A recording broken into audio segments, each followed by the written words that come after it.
Press Award for News Station of the Year. Tonight, an answer to the musical question, can you tell me how to get to Sesame Street? Well, the road leads to Rhode Island and the workshop of a North Smithfield artist making clay creations.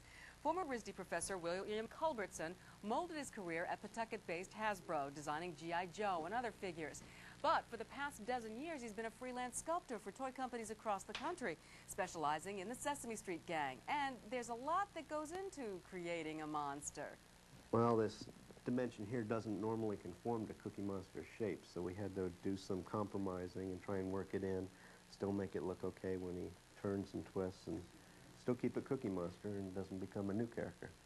And Culbertson is taking a break from the kid stuff these days. He's carving huge cylinders depicting the history of Shepherd's department store. The artwork goes on display in downtown Providence this summer. So, as everyone likes to say, meet me under the Shepherd clock and we'll go take a look at him, right?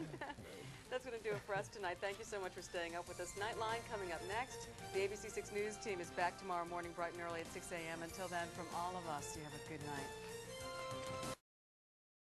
One of those 12 news profiles on a person or a place that is unique to Rhode Island. Well, tonight we meet a sculptor who spends a lot of time with Big Bird, Batman, and Darth Vader. It's an interesting career by a man we found only in Rhode Island. Bill Culbertson is surrounded by characters, toys he's sculpted for various companies. He got his start at Hasbro with G.I. Joe. I used to do all the torsos and the legs. Why did you get torsos and legs? I don't understand. I was the third one there.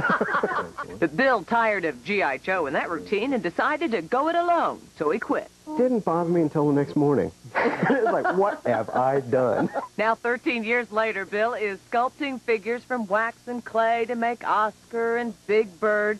Carving in each little detail. You know how many Big Bird feathers I've done? Yes, he keeps busy. I do all the Sesame Street characters.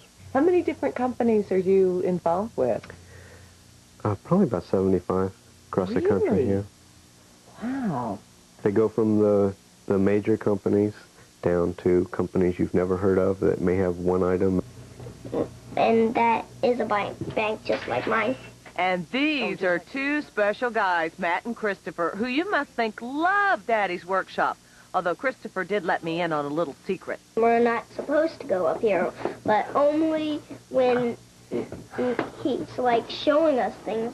Yet these two can provide some helpful advice for Dad. They're my critics. But Bill has other interests. You can't do Mickey and Big Bird all day long. They'll wrap around the column in relief. So Bill's serious pursuits in fine arts includes his upcoming work for the Shepherd Building in downtown Providence. It requires research.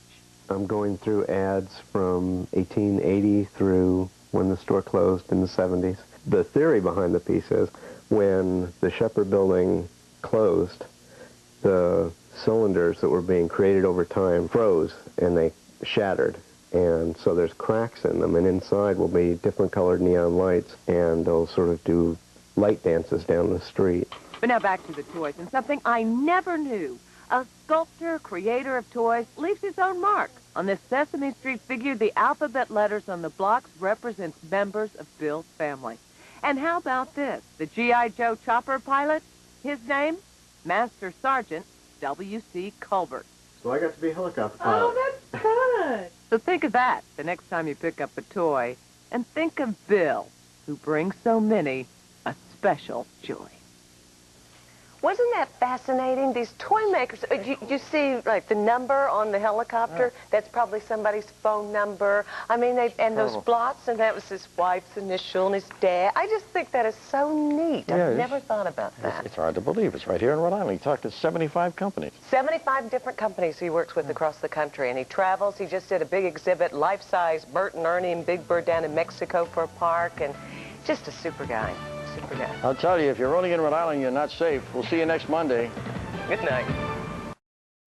He is just such a great idea. And just, you know, to clarify, he creates whatever the mold is, and then the mold is shipped out, and thousands of toys are made from that particular mold. But he works with companies all over the country and travels. And can you imagine being a kid walking through a toy store? My dad made that, and he made that. I know. And look at this. These alphabets, that's my letter right there on the alphabet on Big Bird. And but then I hear those kids don't get to walk through Dad's well, it's funny, you know. Not all the time. They can't just go wild up there. Great family, too. I enjoyed so much meeting them. That's our report. Good night.